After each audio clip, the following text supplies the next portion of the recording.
literally, you know, I mean, the fan club hit me up.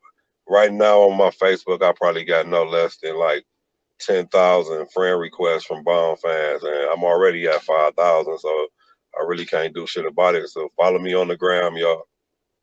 All right, man, and be on the lookout for your book that's coming out. That's 10,000 books right there. You Yeah, feel me? right, right. Let's do it. Yeah, yeah, all day, man. So, but you worked with a lot of artists. So you said you worked with the Rude Boys, you worked with Bone. Did you work with Avant, and who else did you get Avant, a chance to work with?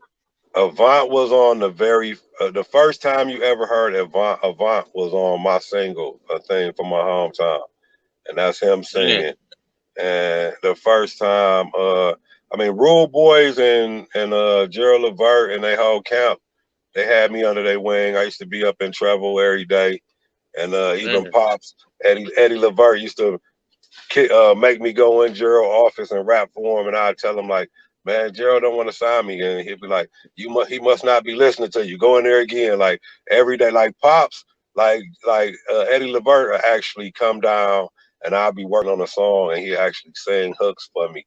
And it's like, and at the time, like you don't really realize this a fucking legend, but you just be like in the moment, you know what I mean? And he, so like, mhm. there's a lot of people had influences on me in that way, and as far as people I work with, like uh we got Built to Last, we got Southpaw, we got uh shit. I mean it's a lot, man.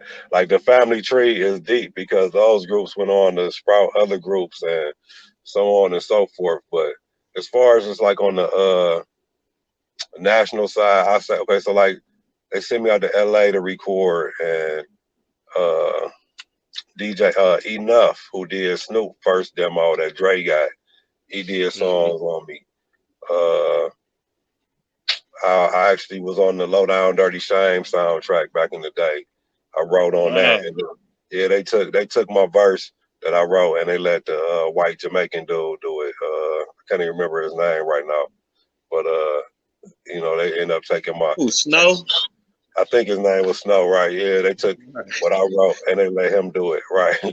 But yeah, Mm. so I mean, I had worked on a couple projects. I got what they call it, whatever the wage is for that shit. I was making like $280 an hour for that shit, and it only took me like 30 minutes to do it, but I was in the studio for like 15 hours, so I got a nice ass check for that shit. So it was Mm. cool, for the '90s.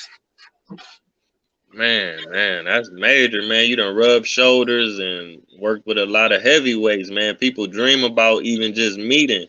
You know what I'm saying? And you got like priceless experiences with them. Man, that's crazy. Maybe if you could talk a little bit about the recording process. What was your first album? Which one was the first one? It was the Chill. chill factor. The chill Yeah. factor. I mean, it was fun.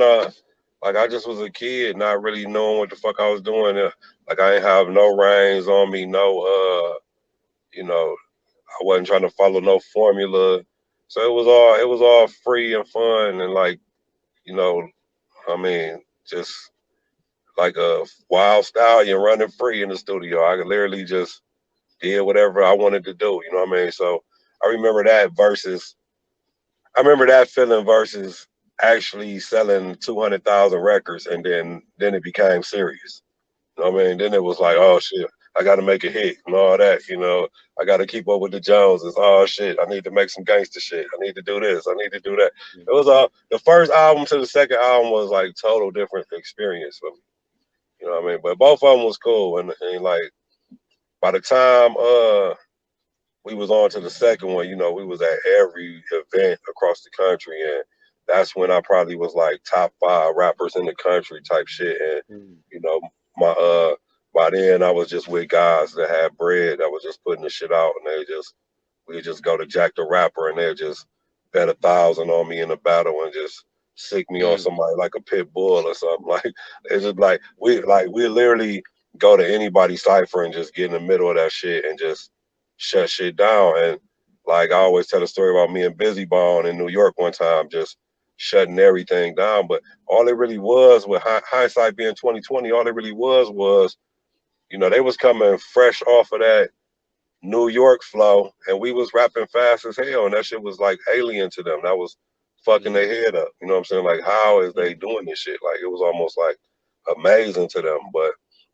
yeah, I mean, we ran with that shit for a long time, and for a minute. As far as who was the first between like us and then like, I guess you mean like Twister and like Crucial Conf or whoever, all them other groups, whatever. Shit. The first was whoever you heard do it first. You feel me? right, right. I was watching some shit the other night. I found out Alexander Graham Bell ain't even really invent the phone. But guess who got the credit for it? You know what I'm saying?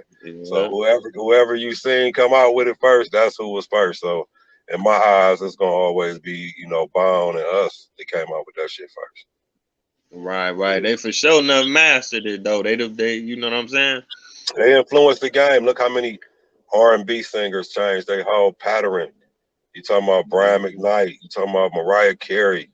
I mean, Mariah Carey could sing like a bird, but what was she doing on a lot of them songs, trying to sound like Bob? You know what I mean? So I mean, that shit Mhm. influenced the game heavy. Yeah, no doubt, no doubt. Now the chill factor, what year did that come out? Do you remember? Was that like 92 or 91? It had to be like 92. No, hell no. It had to be like 91, something like that. Okay, I okay. don't even really remember, to be real.